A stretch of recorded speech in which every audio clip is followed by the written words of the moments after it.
the Director of District 5 here, and I am thankful for serving as your District Director for the past 3 years. I would like to welcome those here in attendance and the ones that are watching virtually. If you are joining us virtually, please use the chat feature available at any time during this meeting if you have any questions. We will be responding to questions from those of you that are here in person or live streaming at the end of Tim Thompson's presentation. If we do not get to your question today, please be assured that an employee at Lake Region will follow up with you in the coming days. Now, a gathering like this district meeting drives the home point that Lake Region is different from other utilities. We're different because we put the members first and at the center of everything. We continue to enter exciting times for our cooperative's history, and I am excited to announce that once again we are holding three in-person annual meeting locations this year, one at Life Church in Fergus Falls, one at the Frazee Event Center, and one at Prairie Event Center in Parker's Prairie. The annual meeting is scheduled a little bit earlier this year. It will take place on April 13th at 6:30 p.m. And as in the past, members will be able to able to watch live stream. I am honored to be part of this cooperative, and I am honored to be part of the cooperative that has received a national recognition by being presented with the annual 2022 NRCA, that is the National Rural Electric Cooperative Association, the Cooperative Purpose Award. This award recognizes electric cooperatives that work with their membership to make outstanding contributions which result in visible, lasting improvements to the quality of life and to the purpose of the cooperative in the community. Lake Region receiving this award is great, but I think it is even better that our peers on the board of directors, the Minnesota Rural Electric Association, consisting of representatives from the Minnesota Electric Cooperatives, nominated our co-op for this award. Lake Region members have had rate stability for several years, seeing only one general service rate increase in the last decade. Well, we know with rising costs required to generate more revenue beginning this year. For our load management members, we increased your rates effective at the beginning of this year, and we hope that to provide you with plenty of notice that increased through the newsletters and other forms of communication. Your board of directors has approved other general service rate changes that will go in effect in September. These changes will be explained by CEO Tim Thompson, his presentation later this morning. We continue to be good stewards of the hard-earned money entrusted to us by our members, and an example of this is our administrative and general costs are lower today than they have been when it was 15 years ago. And the strategic actions taken by the co-op have provided rate stability for several years, with members experiencing only one general service rate increase in the last decade. A large portion of this rate stability is the result of the co-op being creative, generating new revenue streams from the natural gas company, acquiring an ownership interest in Carr's Tree Service, the wind solar hybrid project, and generator programs. Please be assured that our focus remains on doing everything we can to minimize the impact on your rates during these times that we are seeing rising costs of so many other things that we rely on in our daily lives. New technology continues to be adopted and incorporated by Lake Region to assure our members the most reliable service we can provide. I would like to thank our employees who have made it a priority to engage with and to listen to our members. Lake Region wouldn't be in business if it wasn't for all of you, our member owners. You are the reason for the existence of Lake Region, and you will share in the success. We have made it a priority to continue to look for new ways to transform your member experience with Lake Region. And I also would like to recognize that Lake Region celebrated its 85th anniversary last year. A celebration last fall was dedicated to the men and the women, past, present, and future, that strive to serve the membership of Lake Region Electric Cooperative. I would like to thank all of you members, directors, and employees for staying engaged and working together to continue to move forward the great cooperative started by so many hardworking people in 1937. Now, to move it forward, we need a meeting chair for the district meeting today to preside over nominations. I would propose that our attorney, Chad Felstuhl, be the meeting chair for the district meeting. Does anyone else have any nominations as chair of the meeting? Thank you. Your chairman for the meeting is Chad Felstuhl. Now, if a vote is needed for candidates for the board of directors, voting will occur in person by paper ballot. The voting process will only be needed if we have more than 2 nominees for candidates for the director's position. If there's only 1 candidate nominated, no voting is required, and he or she will be placed on the ballot and elected by acclamation unless there is a petition candidate, and then both the nominated candidate and the petition candidate will be placed on the ballot. I'm glad you could join us to learn more about Lake Region Cooperative and participate in the local democracy by participating in the nomination process. Before we begin this nomination process, I would like to introduce the rest of the board of directors. Their picture and districts are listed on the screen behind me.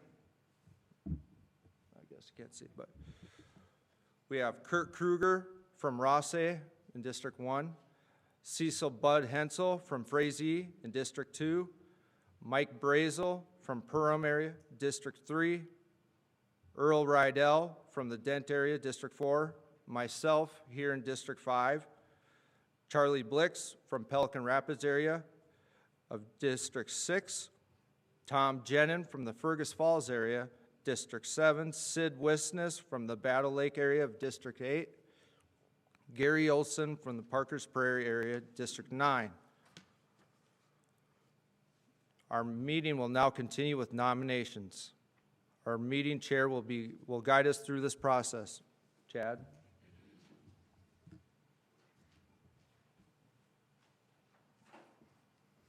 Thank you, Patrick. Good morning. There are 2 ways that an individual can be nominated to be a candidate on the board of directors. The first is through the district meeting process by making nominations to be a candidate for the board. That is the reason why you are all here today. The second is through a petition process that happens after the district meeting. The individual seeking to be a candidate on the board of directors through the petition process must obtain at least 50 signatures from the members of their district up for election. There are other requirements for the petition process that are found in our bylaws in Article 4, Section 4.4b. As chairman for this district meeting, I have appointed Greg Larson to act as our recording secretary. I have also appointed Les Backer and Margaret Balvich to serve as tellers for this meeting if voting is required.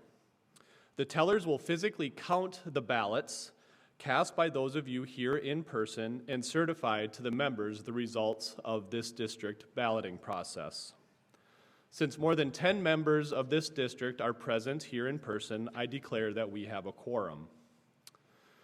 For the nomination process, we would ask that when you make a nomination for a candidate for the board of directors that you speak clearly, identify yourself, spelling your name, as well as stating and spelling the name of the individual who you are nominating to be a candidate for the board of directors. You can either nominate yourself or someone can nominate you. Are there any questions about the nomination process? Any questions? All right, hearing no questions, I declare the nomination process to be open. Again, when you make a nomination, please state your name and spell it for the record. And according to our bylaws, the nomination process must be open for 2 minutes. A time clock on the screen behind me will indicate when nominations are closed. Just to warn you, the 2 minutes gets fairly long. Doesn't seem very long, but I will be standing up here for 2 minutes asking for nominations. So the nomination process is now open. Are there any nominations for this district for Board of Directors? Chairman? Yes. Charles Kohari, Thank you, Charles. C-H-A-R-L-S, K-V-A-R-E. I nominate Patrick Myers. Thank you, Mr. Kavari. Patrick Myers has been nominated.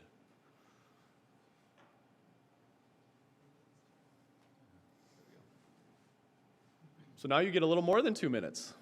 Just what everyone wanted. Are there any other nominations?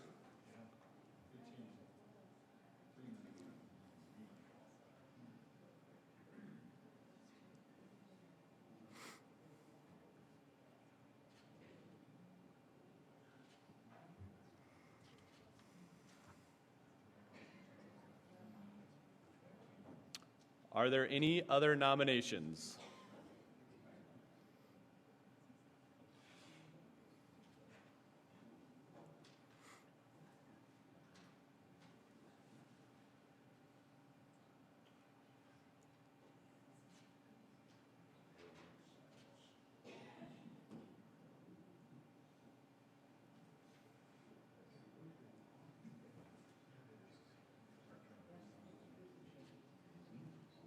Any other nominations?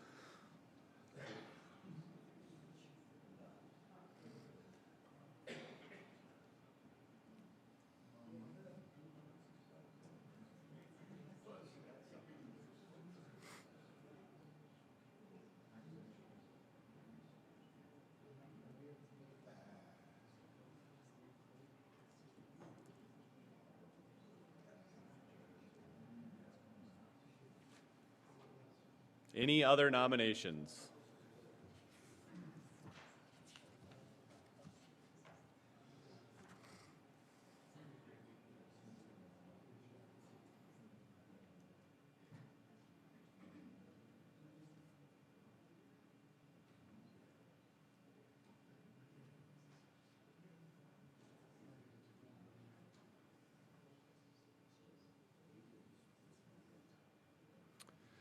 If there are no other nominations, is there a motion that nominations for director be closed? I would ask that someone make that motion and state their name, please. Otherwise, we can start the clock again. Yes, sir. Richard Gage, G-A-B-E. I move that nomination be. Thank you, Richard. Is there a second?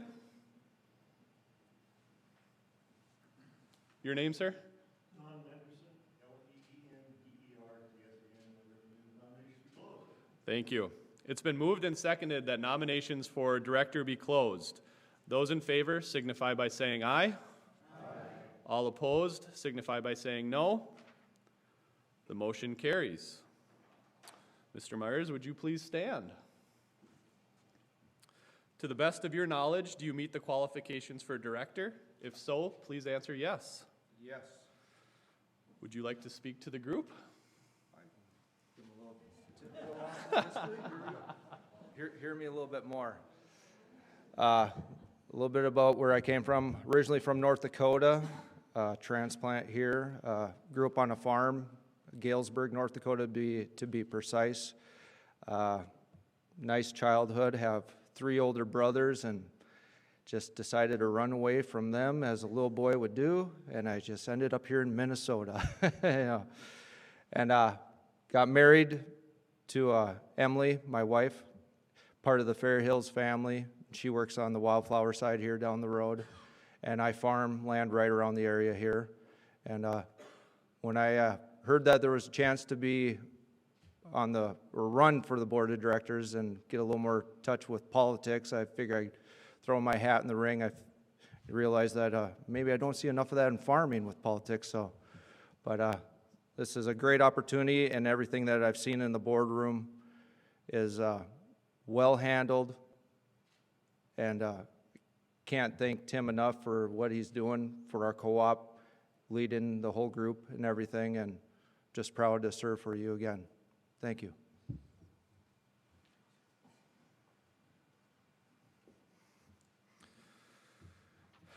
Thank you, Mr. Myers. Since only one candidate has been nominated, we don't have to have a vote today, so our tellers are off the hook. I do appreciate your willingness to step up and help. The bylaws state that if there's only one candidate nominated by at the district meeting, and unless another candidate is nominated through the petition process in the next 30 days, the sole candidate nominated today will be elected by acclamation and is seated as your director for this district at the annual meeting in April. If a candidate is later nominated by petition, then there will be a vote at the annual meeting.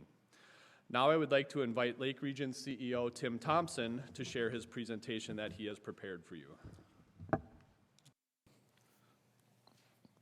All right, am I on? Well, thank you, Chad. Good morning, everyone. Thank you all very much for being here this morning to participate in your district meeting. These district meetings are really an important part of your cooperative. It's a great opportunity for members to come together at the local level and participate in the nomination process, an opportunity to visit with your board of directors and several of the wonderful employees here from Lake Region this morning. We really appreciate you being here. Personally, I love these meetings, the energy, the motivation that this brings to us, that motivates us to go back and work even harder for you so we can continue to build this cooperative for you for the future. It's going to serve you well into the future decades. So thank you very much for being here. Let me start off by talking about member engagement. Member engagement is so important today in our electric cooperative. So we've been reaching out to members, trying to create new opportunities for members to be engaged with Lake Region. Here are a couple of examples of the new programs we rolled out here in the last year or so. One is our coffee with the co-op. Another one is our apps and chats. We try to get out across our service territory and invite members into a local restaurant or a cafe that's in your area. Just come in, have a cup of coffee, have an appetizer with us, and let's just chat about the co-op, what's going on in the energy world, just engagement in general with the members. We really enjoy these and appreciate them. We're going to continue to do them in the coming year. We'll announce those times and locations in the newsletter. Please enjoy and come enjoy one of those with us if you can. We love to engage with our members. This map in the middle of the screen of our service territory, each one of those dots represents some form of member engagement across our large footprint. Again, we're trying to reach out into the neighborhoods of where you live to connect with you. Another really neat thing we're doing is the virtual member advisory council. Certainly traditional advisory councils out there where you have to meet in person. To make it more convenient for some of our members, we've got a virtual member advisory committee. We use a private Facebook account. Members can volunteer to serve on that advisory council, provide them a lot of information, ask a lot of questions, get good feedback from our members. That information is just good for us, and to incorporate that into our strategic thinking and our strategic plan at Lake Region. We really appreciate the members who are willing to serve on this type of a committee. Again, those dots on the map, those are the locations where the members who have served on this committee live. Again, across our service territory, it's very important that we get input from a lot of different areas and members. One of the questions that we like to ask, and we ask a lot of questions about rates, reliability, renewable energy, etc. One of the questions we ask is this one: do you consider yourself a member or a customer? What's interesting is if people view themselves as a member of the co-op versus a customer, their satisfaction and experience with the co-op is much higher. And so that's one of the reasons why we continue to reach out to you, the members. Patrick mentioned our 2023 annual meeting. It's going to be a little earlier this year, April 13th. Last year, we tried to improve our annual meeting. It was a huge success. Instead of having just the one primary in-person option for members, and that's primarily been in Fergus Falls over the years, we're going to continue to have our primary location in Fergus Falls at Life Church there. But with our technology and our wonderful employees with this technology, we can now live stream the annual meeting into other venues. So we're going to, again, live stream it this year into the Frazee Community Center and the Parkers Prairie Community Center. If you look at this map, those three strategic locations, with those three sites, 98% of our members live within 25 miles of one of those three sites. So you can come join us in person. When you do that, you get that $10 bill credit. You get a nice meal. In addition to the 3 in-person options, we also have the virtual option. So last year, with the 3 in-person and the virtual option, over 1,200 people participated in our annual meeting, far and away a record for us. We want to keep that momentum going and do that again this year. We've got something new for you this year. Remember when we were all hunkered down in COVID? We were talking about, wow, when we get through this period, let's do something fun with the members or for the members. And so this is it. This is a member appreciation day that we're going to have in June 8th. And it kind of fits into that slot where the annual meeting used to be. Early summer, hopefully have a beautiful day. But it's going to be at Glendalough State Park from 4 to 8 p.m. Please come and join us. We're going to have food and fun, some activities there. Bring your family, bring your kids, bring your grandkids. The more the better. We're going to have our electric vehicle there. We're going to have some electric bicycles there. But just a great time to have some food and fellowship and a good time and just appreciate one another. So we hope to see you at Glendalough State Park and enjoy some nature there in that beautiful state park. Well, I'm really pleased to share with you the results of our 2022 member satisfaction survey. We get a lot of good feedback in this survey each year that we do in the fall. This past year, 1,279 members participated in this survey. Again, it's very valuable to us. As you can see on the screen, when we asked that question to the membership, overall, how satisfied are you with Lake Region Electric Cooperative? We scored a 9 out of 10 on average. You can see the trend line there is in the right direction. Customer satisfaction, member satisfaction is on the rise. That's all great. But the best part about it is the comments that you give us. Actual feedback that you give us. We love the comments. We take those very seriously. We go through every one of them, staff level, board level, share all that information across the cooperative. We get a lot of meaningful comments back from the members. And I think some of the most meaningful ones to us especially are the ones where a member is directing a positive comment towards the great work that our employees do at Lake Region year-round, 24/7. Those comments, sometimes it's even, they know the first name of the employee, which is awesome. They talk about, oh, when I called in, this nice, polite, kind person helped me. You know, when the lineman came out and restored my power, they were courteous and professional and personable, those types of comments. That's who we aspire to be.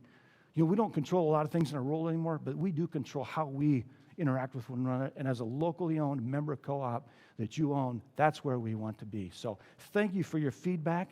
We get good feedback on a lot of important topics like rates and reliability, and I want to touch on both of those today. Let's start with reliability. I like to say reliability is king. Nothing works very well in our homes or our businesses without reliability today. So this is just this blue graph here, just shows the positive direction of outage times for members over the last several years. Back in 2004 compared to 2022, about a 57% decrease in outage times, which is wonderful. Appreciated the member quote there at the top, what that member's been experiencing the last 10 years. A lot of good reasons why your service hopefully is getting much more reliable than it used to be. Grid improvements, and I want to share some of those with you, as well as our tree clearing program. Let's take a look at some of those major grid improvements right here in our neck of the woods here. This is the Lake Eunice substation. Got some old and new pictures there. Hopefully you can see that, but you know, this new substation that's right over here, right? The new Lake Eunice substation, that's a modern, state-of-the-art technology there for us. Will serve this area very well in the coming decades. The old transmission line there, the old wooden poles. Here's one of the new poles of the new transmission line that serves this Lake Eunice substation. About a $3 million project was completed in 2021. This has increased the reliability to the 2,136 members who are served off that one substation. The third bullet there, good news. With this conversion to this new substation, we've gone from averaging 4 substation level outages per year down to 0. Now, 4 to 0 doesn't sound maybe like that much or that big, but each 4 of those times, all the members on that substation were experiencing that. So significant reduction in outages. I personally am served off this. My wife and I, we really appreciate the better service here. Awesome. And $3 million project for one substation there. If we look macroly across our entire footprint, and we serve about 3,200 square miles, these 5 red dots on here are some of the major grid improvements we've made. I just talked about the Lake Eunice sub there.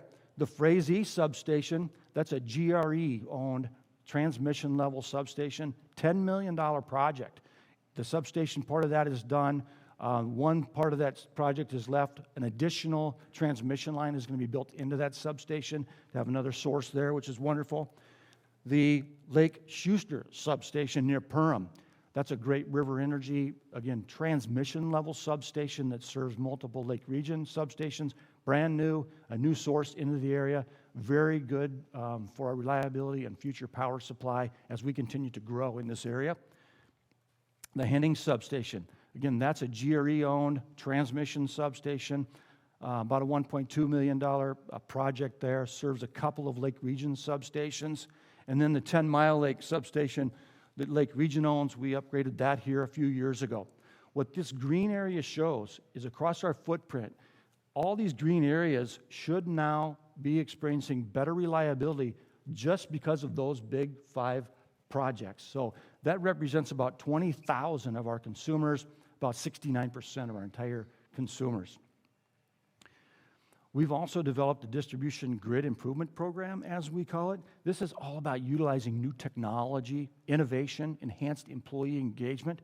With our data analytics now, we can determine where the worst performing circuits are on our grid. Where are those areas where members are experiencing the most outages? Let's go to those areas and try to fix them. So we identified those 10 areas across our project. That's represented on this chart by those green circles. We gave that information to our linemen. Some of them are here today. They did a fantastic job. They went out. They analyzed those 10 areas, came back with ideas, recommendations on ways we can improve the members' service in those areas. We ran it through engineering, approved those projects. We're now in the process of working all 10 of those projects. The lighter green one, I know this is kind of faded, but these are all done. The light red or pinkish color, they're not done yet, but that's a new process we're doing, identifying the worst problems we have and addressing them in a proactive way. So over time, hope you can see how that'll improve reliability for our members. There's 3,256 members that live in those 10 areas. So hopefully this is going to improve those areas.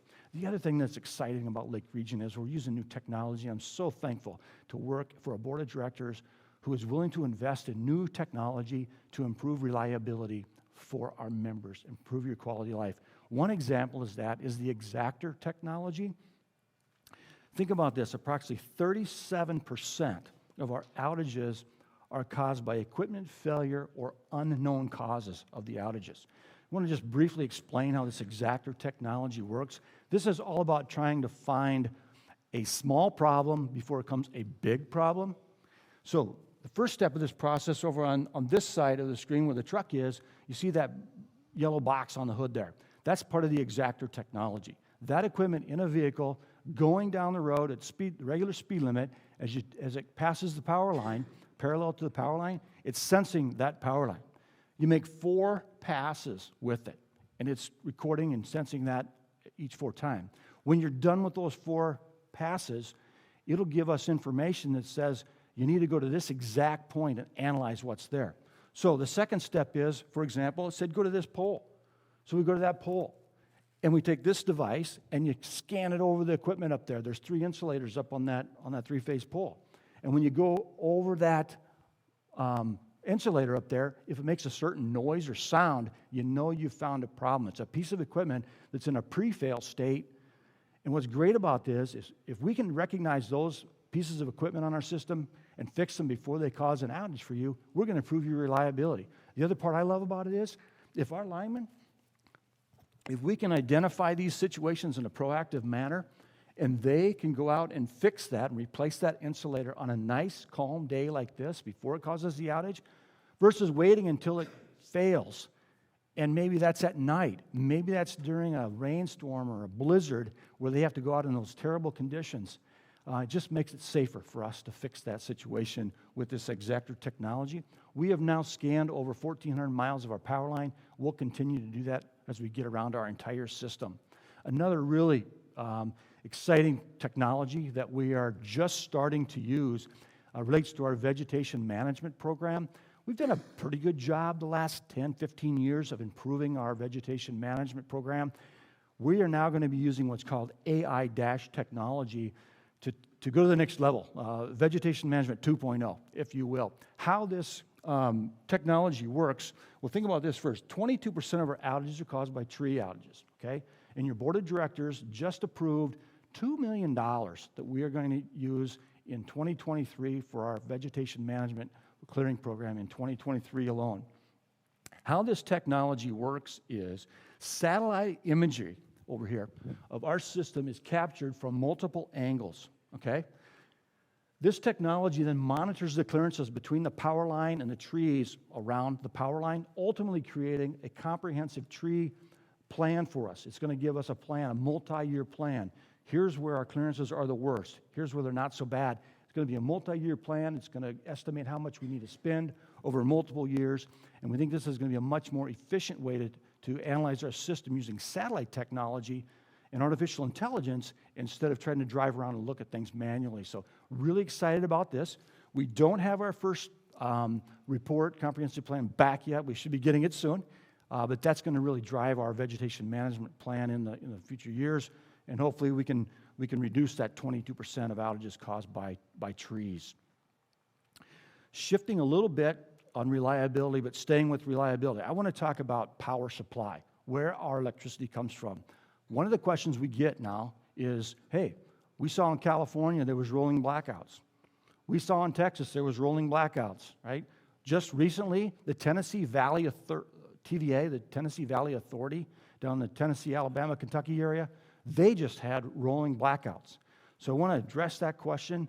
So what this chart shows is the MISO winter peak forecast. Well, what's MISO? M-I-S-O. That is the Mid-Continent Independent System Operator. Think of MISO as the grid operator. And that grid is a big area in the Mid-Continent, from Canada down to the Gulf of Mexico. 15 states that Great River Energy and Lake Region are part of, a huge wholesale market. That's MISO.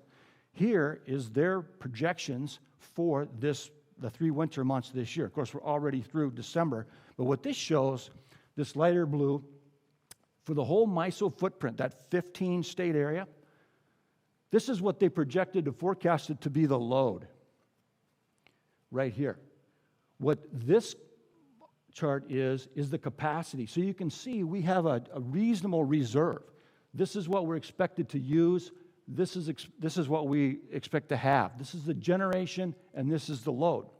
So when you hear on the news information about shortages and those types of things, what's really happening is this excess margin or excess capacity, as we call it, it has shrunk a little bit over the last year or two. MISO has a goal to have about a 7.65% excess or surplus capacity. That's down to about 6.75, something that the industry really needs to manage and monitor closely so that gap doesn't continue to erode, if that makes sense. We're in decent shape now, but it can't continue to shrink. That's something that would be very concerning for us. Great River Energy, our generation and transmission cooperative, is prepared for this winter, and December went very well. I want to show you some of the Great River Energy generation resources. Where does our electricity come from? I know this slide is a little faded, but this is the state of Minnesota right here, and it shows the GRE footprint. We're about right here, Lake Region. The first generation I want to talk about is our natural gas-fired power plants. GRE has 4 large natural gas-fired power plants, peaking plants in Minnesota. They can produce about 1,400 megawatts of power for us. Of those 4 natural gas-fired power plants, 3 of them also have, and here's the location, 2 in southern Minnesota, 1 in the metro area, and 1 in Cambridge. These 3, you'll see they're both kind of two-colored. They're dual fuel units. They're primarily ran by natural gas, But if there was an issue with the natural gas supply, they've got on-site backup fuel oil, and it can switch to fuel oil. So 3 of the 4 have the backup fuel oil, just a good redundancy, some security there. Cambridge does not currently have fuel oil backup, but there's a process in place, permitting, et cetera. The dual fuel option is going to be added there, so they'll have a backup supply of fuel oil. This larger circle here, that's kind of in the metro area, that's referred to as the Rainbow Purchase. You may recall last year that Great River Energy sold Coal Creek Station, the power plant out in North Dakota, to Rainbow Energy. As part of that transaction, GRE agreed to buy back about 500 megawatts of power from Rainbow. That energy is produced in North Dakota, but travels down a high voltage direct current line to the Minnesota market, which is a really good thing for us.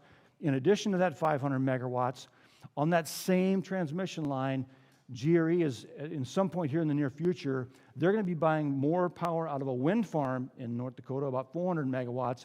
That also is going to be imported into Minnesota on that same transmission line down into the metro area, which is, again, a very good thing for us.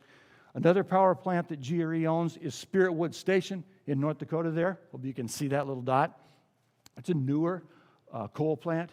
It has been converted, so it'll currently run on both coal and natural gas. Again, dual fuel flexibility, which is really a good thing in today's world. There in Spirit Wood. And then GRE also has a lot of wind farms where they buy power from wind farms. These smaller dots down in southern Minnesota, as well as these out in North Dakota, are the wind farms that GRE is buying wind power out of. GRE also has plans to add additional wind energy in the coming years. Going to add about 1,000 megawatts of wind energy by the year 2025. There's a small solar array in there, but it's not real significant. And then at the local level, so these are the GRE assets. At the local level, Lake Region wants to continue to build economical, feasible units at the local level that are renewable. And our plan long-term is to try to move that up to about 10% of our energy coming from a local renewable energy source. Just wanted one more picture of these big natural gas peaking plants, all 4 of them there, and sharing the quote from David Segue, the CEO at GRE, saying we have a modern fleet of natural gas plants in Minnesota that provide all hours reliability for our members. As we look to the future, I just try to give you a snapshot of what the future might look like. This is also coming from MISO. This picture over here, and that is kind of the MISO footprint there, that whole big area in the center of the country. Each one of those little dots, little circles, that represents a planned new generating resource in the MISO footprint. Now, most of those little circles are wind farms, solar farms. There's a handful of natural gas-fired power plants. There's one coal plant. But our industry is going through this transition to cleaner resources, and that has to be managed very carefully. And in addition to the generation resources, we also need more transmission units, transmission lines. These blue lines are what's called Tranche 1 of the MISO Long-Range Transmission Plan. These are the corridors where new large-scale transmission is planned to be built. This is the bulk transmission system. It's not the transmission line that comes into like the Lake Unisub out here. These are the types of structures that you see today along I-94, from Fargo to Minneapolis. Part of that CapEx 2020 project was built about 10 years ago. These transmission lines move a lot of power very efficiently across the region and across parts of the country. I like to think of these blue lines, these new big transmission lines, is kind of like if we built a new interstate from, say, central Minnesota up to the Iron Range, what that would do to transmission, how much quicker, how much faster you could get there on an interstate versus the roads you have to take today. There is congestion on the transmission grid, and these big projects will help improve that, getting the electricity to the right place at the right time. This first round of projects over the next decade or so is about $10 billion with the projects with a B. And MISO is looking at a second round past that long-term as well. So generation is going to be different, and we're going to have a lot more transmission in our grid as well. All right, changing gears a little bit to rates. I want to start with some rate history. And another question we get is, what's the future of rates look like? On TV, on the news, what do you see? Energy prices going up 10, 20, 30% sometimes. Well, that's not Lake Region. So want to start with a little history here of our rates. The blue years back here, back in 2006 to 2012, that period of time, we were seeing frequent rate increases. And none of us liked that. And we went back to the drawing board and we said, what can we do different so this doesn't continue? What can Great River Energy do at the power supply level? What can they do different to have more rate stability? We did a lot of things. We changed a lot of things. These green years from 2013 to up to 2023, fairly stable rates. As Patrick mentioned, one rate increase in the last decade or so, 4.3% increase in 2017. So what's it look like from here out? For our general service rates, later this year in September, your board of directors has already made a rate change. They've approved that, and we're implementing that, and we're communicating that. Our cost of power from GRE went up here January 1st. We're waiting till September to pass some of that through to the membership to give us plenty of runway and plenty of time to communicate it to the members. So effective September 1st usage, the rate changes that I'm going to walk through will be effective. It's about a 5% overall revenue increase for Lake Region. We do the best we can to forecast out and give members an idea where we're going with our future rates. And with our financial forecasts and our rate forecast, we're projecting about 2028, the year 2028, we might need another rate adjustment in that, say, 5% range. That's kind of where the forecast is at today. Just want to highlight again the changes we've made at Lake Region, the new things that we've done. The employees have done an awesome job. This past year, for example, the wind solar hybrid project, that produces low-cost energy for us, saves some dollars on our power costs. Anytime we can save some dollars or create a new revenue stream for our members, it's one less dollar that your board of directors has to put into your electric rates. And that's been our mission for the last 10 years or so. Our natural gas business, we're now bringing natural gas to small towns and some rural areas, some large agricultural loads that never had natural gas before. We're doing that. That both decreases the cost of the electric rates because we can allocate electric costs off, fixed costs off to the natural gas company and collect those costs through the rates of the natural gas customer, helping us keep our rates stable. And of course, it creates a new revenue stream for Lake Region as well. The generator program, we've got over 400 generators out there now, selling, maintaining, operating those for our members as a new revenue source for us. And then the investment in Cars Tree Service. When you spend $2 million a year cutting trees, it's just strategically sound to be an owner of an organization that can do that for us. When they have financial success, that dividend is shared back to Lake Region, bringing new dollars into your cooperative. These four things alone, last year in 2022, created about $850,000 of what we call total positive rate benefits, helping us keep our rates stable for our members. So, to me, this might be one of the most important slides, the why question. Why is the price of electricity going up? The main thing that's causing the higher cost of electricity is higher natural gas prices. As you can see on this chart, hopefully, the blue line over here, that's the historical cost of natural gas. Boy, it's really increased quickly here in the last 2 to 3 years. Back in 2020, natural gas was about $2.39 on MMBTU. Today, 2023, up to $5.66, over 100% increase in a very short period of time. So what happens is, with electricity being generated from natural gas, as the natural gas prices go up, that puts upward pressure on the costs at Great River Energy. When they experience higher costs at the wholesale level and in the wholesale markets, that increases their costs, and eventually they have to pass that on to us, and then eventually we have to pass that on at the retail level to recover that additional costs coming to us from Great River Energy. The second reason is, and we're all aware of this one, but just the material costs. For example, a transformer here, the prices have really gone up with electrical equipment as well, and material. A transformer there, a 15 kVA, was about $1,100 in 2020. That's up to about $2,100 today, about a 94% increase. So that's why the general cost of electricity has been going up. So another question, sticking with the why. Why are we changing our rates in September of 2023? The first reason is because those wholesale cost of power is increasing, and we need to pass some of those costs on to the membership and collect about 5% more revenue from the membership. The second reason why the Board of Directors is changing the rates in September is so with the new rates, so the higher monthly facility charge under the new rates that members will pay will match the actual cost of providing electrical service, all that infrastructure, all that equipment it takes to get electricity to your house.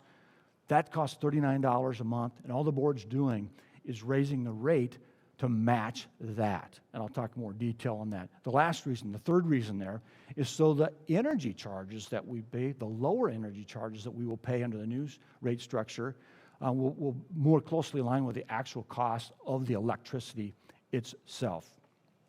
Here are the rates. The facility charge is going from $24 to $39 a month. You can see that the energy rates that we as members will pay are actually going down from 12.2 cents to 11 cents for summer, and the other months from 10.9 down to 9.6 cents. So let's talk more about this facility charge. What is a monthly facility charge? Why do we even have one? The monthly facility charge is designed to cover the fixed costs to provide that electricity to your home. So let's take a look at what it all entails just from an infrastructure standpoint. So when you get home from this district meeting today and you flip on that switch, your light comes on.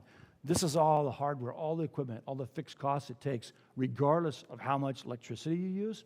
So if we start back over on that side with the substation, well over $1 million, $1.2 million there. From the substation, the power lines, of course, run out from the substation to your home or your farm or your business.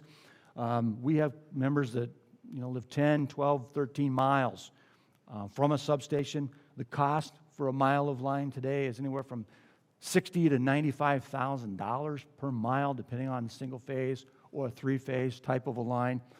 Bucket trucks today, well over $200,000. Bucket trucks that our linemen need to do the operation and the maintenance of our distribution grid.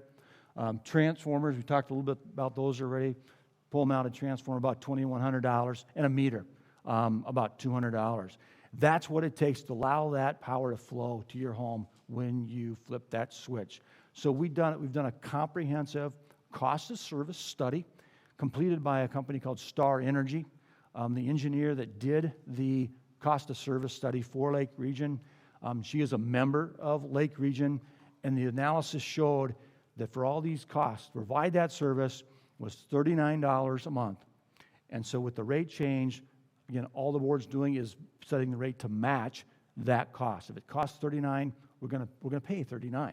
And by doing that, then the energy rate is actually being reduced. So one other comment and question that we get is, our rates are high compared to those who live in town. I want to talk a little bit about that. If you look at these two pictures, the picture on the left there of Lake Region, that beautiful country setting, what do you see there? You see a lot of poles as you drive down the road, right? With only a few houses.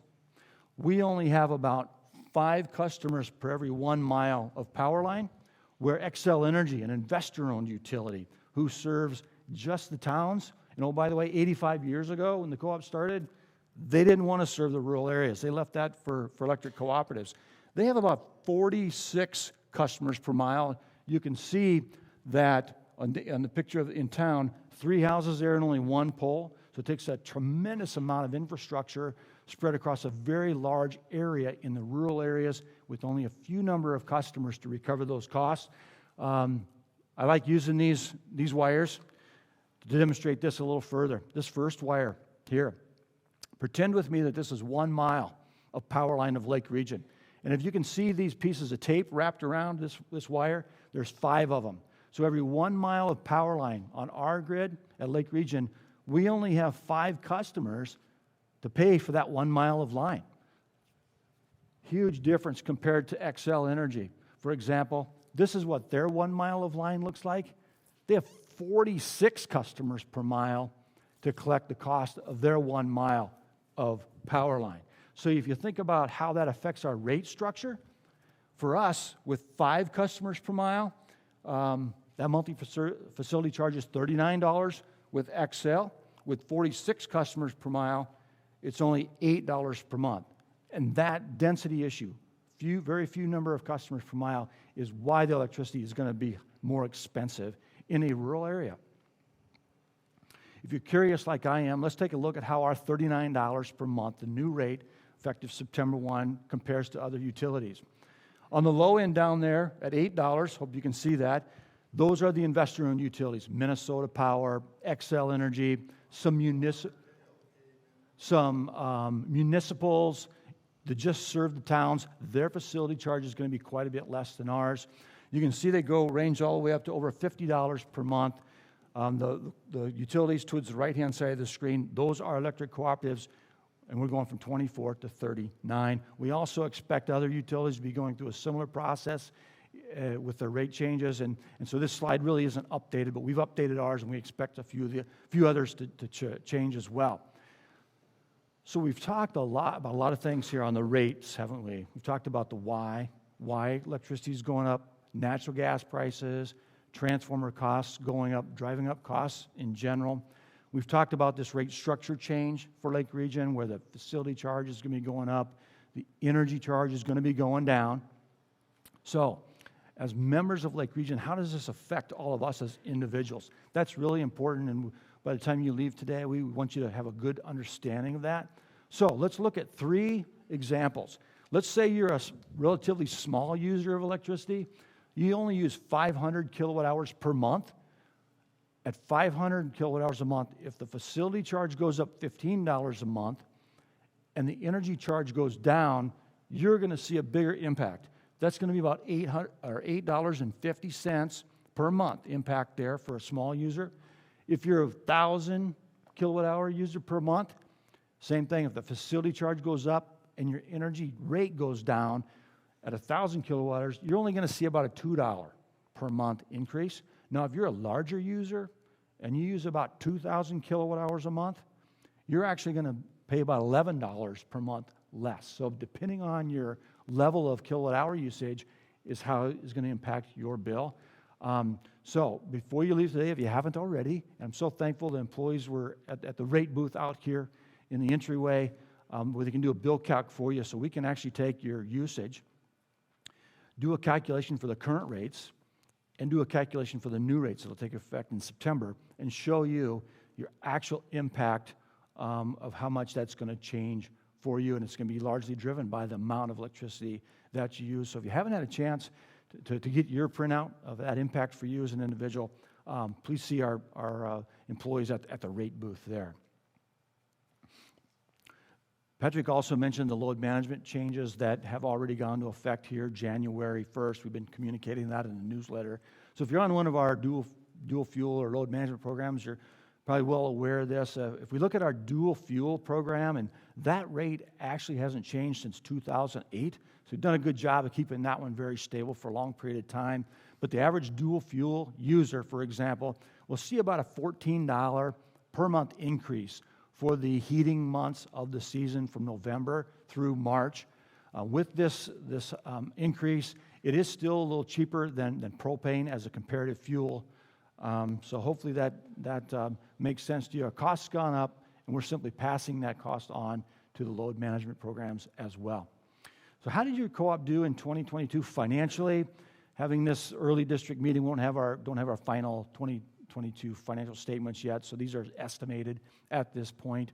These financial statements also represent both the electric cooperative and our natural gas business consolidated into one income statement. The top there, $55 million in total revenue for the year. We work really hard to control our costs and be good stewards of your dollars. You know, last year we had significant storms, didn't we? May, June, we had just several big storms, had a pretty significant financial impact to us. Storms are expensive, somewhere in the neighborhood, a little over $500,000 of cost just for those storms last summer. Had a little bit of a drag on our financial results here, but nonetheless, a very solid year. Still a $3.3 million margin. Having another solid year. The equity of your cooperative continues to grow, estimated at $68 million here at the end of 2022. You can see the tremendous growth of equity for the members over the years. That's really a good position to be in, a position of strength. Increased $45 million in equity since 2005 with a strong balance sheet. So proud of your board of directors making those decisions every year to retire capital credits back to the owners. It's a wonderful board meeting to be in when they make that decision. But last year they approved payouts back to the membership of $1.8 million. That's our capital credit rotation is now down to 17 years. It used to be 28 or so, Earl, right? Tremendous progress in that. That comes back to the members now in three pieces. Of course, the Lake Region piece, the Great River Energy piece, and the third one there, CFC. That's kind of a new one. CFC is one of our lenders. They're a banker. They are 100% owned by the American Electric Cooperatives. How cool is that? We borrow money from them. They're a cooperative form of ownership, just like we are. Their margins come back to us, and we eventually pass those back to the owners of Lake Region as well. This is now 10 consecutive years that Lake Region's board has approved a record amount of capital credits paid back to the members. Now, the history of the co-op, just shy of $35 million being paid back to the owners. As an electric cooperative, of course, we say quite frequently, we're in the people business, and people helping people. And one great way we can help people in our communities is through our Operation Roundup program. If you're not familiar with Operation Roundup, we as members have the option to round up our electric bill each month to the next dollar. So an average of 50 cents a month would go into the Operation Roundup fund. Volunteer members serve on a board of directors of the Operation Roundup program to decide where those dollars are paid out to across the community. These are just three of many examples. The Dunville Shooting Club received a contribution. The Kids Quilt Camp in the Henning area, East Ottertail 4-H Club, just wonderful organizations and things across our local area. All those dollars go back into the local area. This program was started back in 2007, and we've now paid out over $500,000 back to these local organizations. In closing, I just want to say I hope that you feel that your cooperative is committed to serving you. Hope you're just satisfied with the job we're doing. If you're not, if there's ever a moment where you're not, your board of directors, myself, all of our employees who serve you would love to hear from you so we can talk to you, so we can work with you on whatever that issue might be. So with that, I'd like to open it up for questions. At this time, I thought we'd take questions from the floor first, and then do we have any coming in electronically on the chat yet? Nothing on the chat yet? But Al and Paul here, they've got microphones. If you've got a question, just raise your hand so everybody can hear the question, and we'll do our best to answer that. Okay, I don't see any yet. I'll get this going. All right, I'll prime the pump. I'm going to ask, can I ask you one? Okay. God, right here. Yeah, thank you. Here you go. My brother and sister-in-law live in Florida. Yeah. The state of Florida. They used to live in Minnesota. Anyway, their house, they have all solar panels on the roof. The state helped finance this, and they sell their excess energy back to their energy company. How does this work versus Minnesota not doing something like this? Great question. Each state is, with solar, each state is generally different in terms of the laws and the rules and how that works. In Minnesota, it is a lot different than Florida. So if you wanted to put a solar system at your house, you can do that for your own consumption. If there is excess, the utility does buy it back. What's interesting about Minnesota, and very different from most states, is that we are required to buy that excess back at an average retail rate. Most states, utilities buy it back at a wholesale rate. So think about this for a minute. In Minnesota, with that requirement, as a business, we're buying our product back at an average retail rate. That's a pretty good program if you want to put solar in, isn't it? Now, Lake Region, we've been very active and engaged with renewables and solar. So what we've done, a couple things. One is we were one of the first co-ops to do a community solar investment there at Lake Region's headquarters. We've got a couple of those units now. A community solar works is you can buy a subscription as members of that solar farm, and you'll get bill credits on your bill each month for the production of that solar. So If you have a lot of trees on your land or your yard or whatever, or you don't want it on your roof, we have an option to do the community solar type project. And then our team here, we created a program called Go West Solar. We actually will install solar for our members.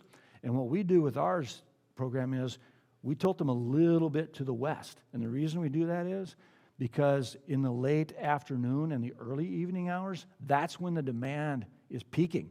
And so we want to get maximum production over that peak. That saves us some money. That's a good thing for all the members of Lake Region. If anybody's interested in solar, we've got a great energy services team here. Can talk to you more about details around the solar. But Minnesota is pretty unique in terms of the laws that the compensation part of it is very much incentivized in Minnesota compared to other states in general. Of course, in Florida, much different source of sun and solar than Minnesota. Great question. Can I ask one real quick? Because I know we got to get some more from you here. How's the rate issue making sense? Is it working? Is it making sense? I mean, that's a big issue for us. We spent a ton of time on this. The board of directors talked about this for months on end, did a great job in the boardroom debating it, the pros and cons of it, and all we're trying to do is whatever I pay as a member, whatever my cost is, if it's $39, that's what we're going to pay. That's what I'm going to pay every month. It's really what this change is about. And so I just hope that makes sense to you. If you get home, you have more questions, please call us. That would be great. It's just a big deal to the co-op, and we want to do a good job communicating it and explaining it. So, any other questions? Anything coming in on the chat? Okay.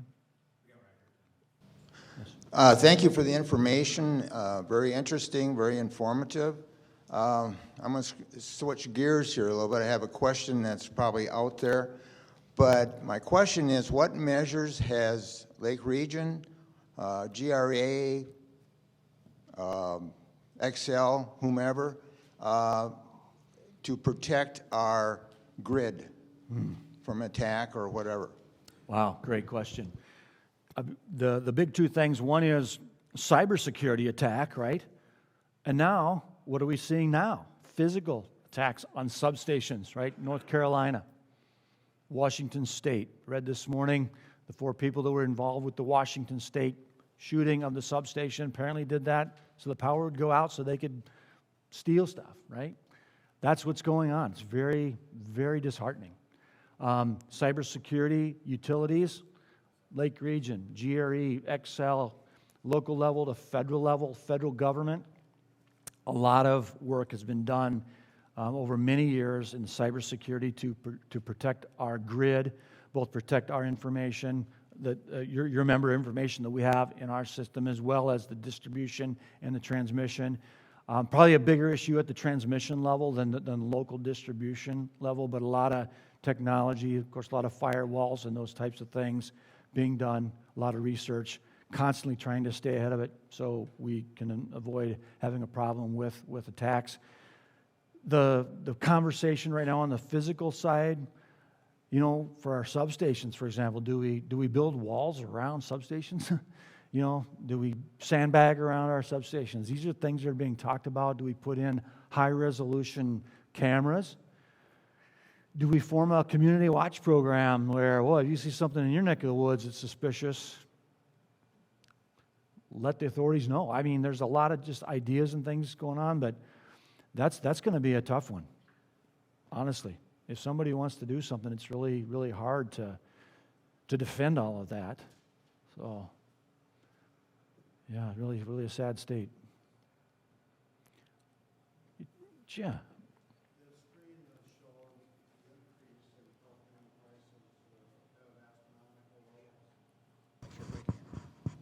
The screen that showed the huge increases of natural gas and the cost of transformers and so forth. Yep. Your cost of service study was done when, this last fall? Yeah, in 2022. In 2022? Yep. Okay. So it obviously at 5%, that would never begin to cover increases like that, I would guess. my point is, Yeah. are we trying to cover those costs now, or have we Yes. taken into consideration that hopefully some of these prices will settle back a little bit? That is absolutely the hope, Charles. Our wholesale costs, just to give you some numbers, our wholesale costs from Great River Energy that are going up here, that went up January 1, that natural gas price is really driving that. That is far and away the driver of us needing to collect 5% more from the membership. Our cost from GRE went up about 6.1%. That's what we're dealing with immediately. That 5% we feel will be enough to carry us through to hopefully that 2028 timeframe. Now, who knows what's going to happen in Ukraine? Who knows what's going to happen in Europe? Are we going to continue to ship liquefied natural gas at this rate to Europe? That's going to drive natural gas up higher. A lot of unknowns. But yeah, the 5% should carry us for, we hope to change rates only like every 5 years. So, in increments like every 5 years, that's kind of the strategy. And so hopefully this 5% will be enough to carry us that. But even at GRE, at Great River Energy, as you can imagine, every time they give us a forecast, even in their rate setting for 2023, it's almost like, here's the latest forecast, and it's changed because a month ago it looked a lot different because all the variables going on in the world, again, driving up natural gas. A lot of American natural gas is now being liquefied in our country, put on big shippers, and shipped to Europe because the price of natural gas with the invasion of Russia to Ukraine and the pipelines over there, cost of energy, cost of natural gas is very high. So that's why America's shipping a lot of gas to Europe, driving up the natural gas prices here. So the anticipation is that the 5% will not only take care of, we've had nearly a decade here with no price increases. Yeah. So pick up some of that and carry us through, do I hear 2028? Yeah, that's our best estimate. So- And boy, it's an estimate. So if you look at that time frame, 5% is a pretty modest increase. You know it is. Nobody likes increases, but natural gas, it's hard to believe that natural gas hopefully will not hold at these kind of levels. Right. So if that settles back a little bit, is that figured into the equation? It is. And just a little bit more on natural gas, and I don't know if you can see that blue line very, very well, but you can see, boy, I mean, not only the run up to, the $8, $9 range, but then again, the volatility, I guess is what I'm trying to say, of natural gas is really creating challenges for us and Great River Energy to look at that forecast and set rates at a level that will cover the things you're talking about, and hopefully enough. We don't want to come back to the members every year with rate changes, and so we're trying to forecast the best we can, knowing there's going to be volatility along the way. But there is some positive news more recently on natural gas that maybe it is going to settle down, but I hate to even say that because tomorrow something might go wrong in the world. So it's safe to say that the environmentalists that wanted to see the wrecking ball taken at Coal Creek Station a few years back would not look so good today because we're buying more and more coal back, right? Yeah, we're very pleased that coal plant is still running and up and running, and we're Because- able to buy that 500 megawatts from Rainbow Energy, who now owns that coal-fired That was power close. plant. That was close to getting the wrecking ball. So, thank you. Yeah, thank you. Got another one back there. Yeah, William Blazik. And looking at the different energy sources, what do you have a good solid number for life cycle costs for energy from coal, from wind, from solar, nuclear, gas? Yeah. One of the things we do, one of the things in terms of our strategy overall, we like the idea, we talk about an all of the above strategy. It's not all one thing. It's some natural gas, it's some coal, it's obviously some wind in Minnesota and renewables. Nuclear is hopefully going to make some comeback in our country, particularly the small modular type nuclear systems that are hopefully going to be very effective, very affordable. But as far as the price of the electricity, and that's why we have some flexible fuels here, at high natural gas prices, that's going to obviously drive up that cost, and coal is going to be cheaper. Coal has been a pretty stable, low-cost fuel for us for decades. Hopefully that continues. The volatility in gas at $2 looks a lot different than if it's at 8 to 10. It's settled down in the medium range there. Solar and wind, it's so difficult to do apples to apples comparison because it's so intermittent. We can get really low-cost wind energy contracts, but it's volatile and it's intermittent, right? It doesn't run all the time, so you still need the base load to kind of back that up. So that's why we have a very diverse portfolio. I think GRE has done a really good job of creating this diverse portfolio with coal, gas, and wind. We could provide very specific numbers on those things. I don't have them readily on the top of my head right now, but that's all of the things that GRE is constantly analyzing and evolving their portfolio based on economics and reliability. Okay. The thing is that gas is a great way of going if you've got cheap natural gas. Right. And the reason that we've got an excess of natural gas in this country is because of fracking. Absolutely. The fracking has been a boon, and they're shutting down that. We've got abundant oil supplies, but they're not allowing additional drilling. There are leases that are not being used. They've tightened down the money supply at being able, from being able to even go and explore and take advantage of what we have as natural resources. Right. And I know that's something that you have to manage, and from your side, but from our side, you maybe have to look at some of the policies that are laid out there. And as a network, we've got a lot of people that are, have the same basic interests. What is the future of off-peak electric? If they shut down coal, I think off-peak electric is gone. But I'm asking you. Yeah, that whole transition has to be done in a very smart, a very, well-paced time frame. If we go too fast, it's going to be very problematic. At the policy level, there's going to be new policies coming, no question, this legislative session in the state of Minnesota that we're monitoring very closely. We've been meeting with our legislative representatives talking about the need for reliability. We don't want to be California. We don't want to be Texas. We don't want to be the TVA. We've got to have the base load power plants. MISO, just for instance, you can go on there and look at all the information in terms of what power plants are running all the time. What percentage of our electricity is coming from what source? Coal, natural gas, wind. Right now, you can go out and look at that. Well, here, a couple weeks ago, and it was so bitter cold, kept an eye on it, and at one point, just shy of 40% of our electricity in the whole MISO footprint, okay?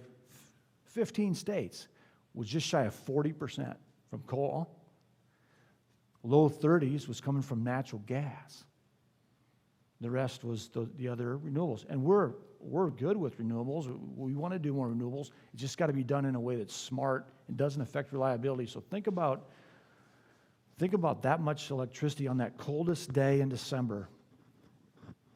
Basically close to 70% of our electricity coming from coal and natural gas. Well, you got to be really careful to move very fast away from that. Does that make sense? We've done it. We've been actually quite progressive with renewables at our co-op, and GRE certainly has too. You got a feel for how much wind energy we have, but we're very concerned about reliability and the need for base load power. And we share that story early and often with our legislative people. Okay, one last question. Do the co-ops have any say in how things are run? I mean, the policies that are laid out?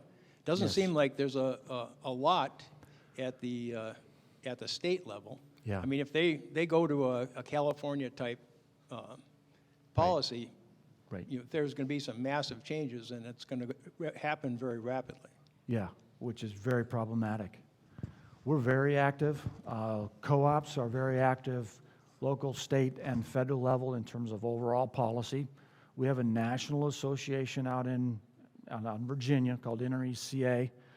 So we've got national people there working on policy and regulation.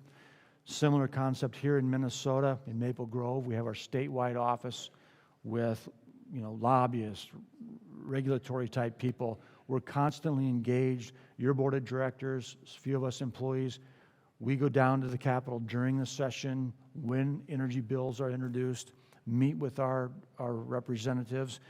Here in December at the board meeting in Pelican Rapids, we invited 3 of our local state legislators in to help educate them on this issue of reliability. What is going to be coming in Minnesota very soon in this session, no question about this. There's going to be a bill that's going to be introduced, and it's going to say something along the lines of, by a certain date, right? You see these bumper stickers out there, by 2040, by 2050, we want to be a certain percent clean energy or renewable energy, and that's where we got to be careful. Until the new technology is here, and we're confident that it works, we just got to be really careful about this energy transition so we don't go too fast. That's our problem. That's the challenge that we have. We need better battery technology, right? We need to be able to store that renewable energy. Texas is a great example. I mean, just when they have so much wind, it's just a few years ago when the wind kind of erratically shut down very quickly, it caused problems in their version of MISO. And we're all interconnected now. So it's not just us and GRE. Utilities are all connected. And that's why we absolutely need these new large-scale transmission lines that will really help with the reliability. Does that help? But we are very engaged and active in statewide and national policy. Honestly, we push back on a lot of things. Yeah. Yes. Micro? Yeah. Concerning the facility charge, Yes. was there any, during the discussions of it, of doing it by address rather than by number of meters at all? By address? Well, I have 2 meters. I'm sorry? 2 meters. Oh, okay. Basically because the main pole for where I wanted to run my electricity was too far to put in a line. Sure. You got 2 So services. I got 2 service. Yeah. So, and we're using the existing pole that was there. I paid for the underground to get to the building. And really, I just was wondering if there's any consideration to do that. Not any specific consideration that I recall in terms of if I have a second meter, it's a little less. Help me out, anybody else who was involved with that. And I don't know if there's anything we can really do. The cost of service study showed for every service on average it's $39, and that's what we went with based on that recommendation. Yeah, I absolutely know what you're saying. I wish it could be less if you have 2 or 3. Different rate, consolidation rate? I don't know. Yeah, is your second rate or your second meter for like a off-peak rate? No, it's a Just a regular shed? rate. Or, yeah, okay, And it doesn't use a lot of electricity either. right. Thank you. Yeah, thank you, yeah. Anybody else? One more? The screen that showed 10% renewables, is that Was that applicable to the Lake Region system? Yeah, was let me that- see if I was can that get our there, goal? Charles. Oops, I gotta go the other way, don't I? I think it was a Yeah. screen that showed Yeah, 10% in the bottom. exactly. So the screen that showed all the generation, the Great River Energy generation. It showed 10%. Yep.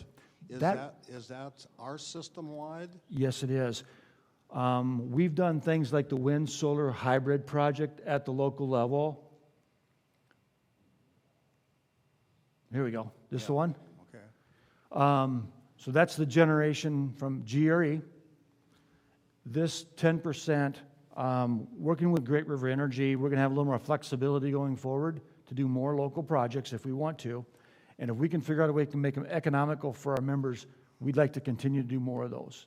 So that 10% is what we're doing today?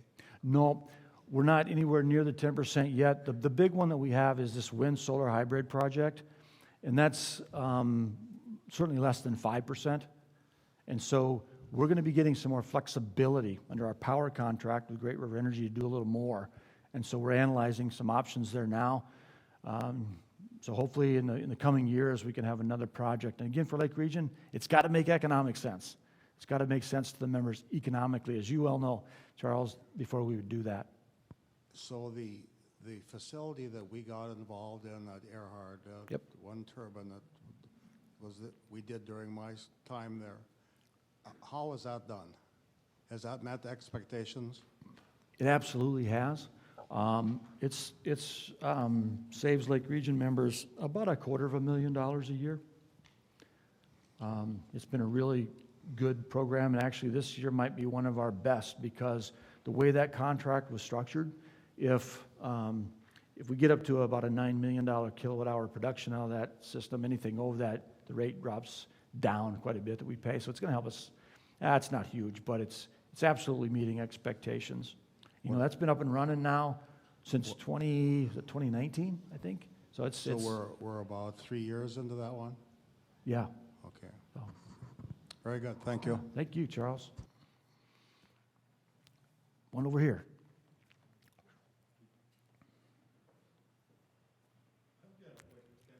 Follow up with some of the natural gas Yeah. scenarios.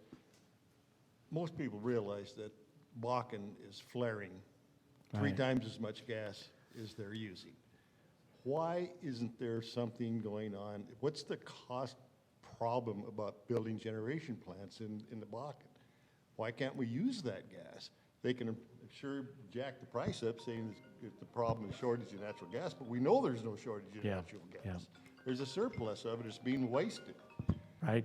Where's is it government? Is it the producers who want to control the cost?